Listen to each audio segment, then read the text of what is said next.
Start. महोदय, माननीय सदस्यों के मन में जो एक और प्रश्न बहुत समय से घुमड़ता रहा है वह है सरकार की औद्योगिक लाइसेंस नीति और बड़े औद्योगिक घरानों की उपलब्धियां।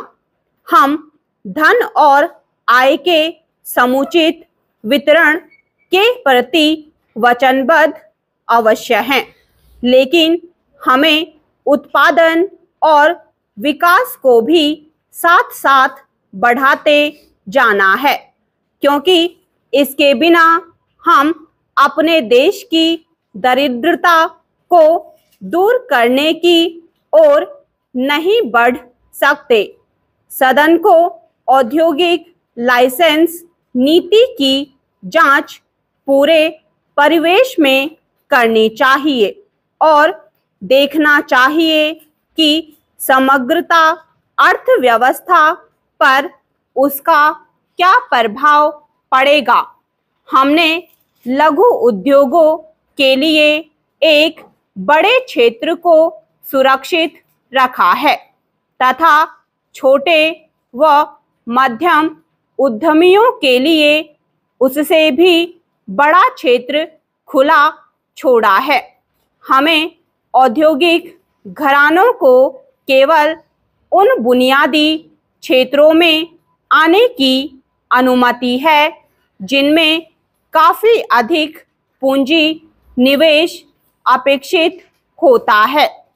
यदि आज सार्वजनिक क्षेत्र के प्रबंधकीय, वित्तीय तथा तकनीकी साधन असीमित होते तो अवश्य ही मैं यहाँ तत्काल यह निर्णय ले सकती थी कि इस क्षेत्र को पूरी तरह से सार्वजनिक क्षेत्र के लिए सुरक्षित रहना चाहिए और बड़े औद्योगिक घरानों को कोई लाइसेंस नहीं दिए जाने चाहिए। फिर भी हम जानते हैं कि स्थिति ऐसी नहीं है।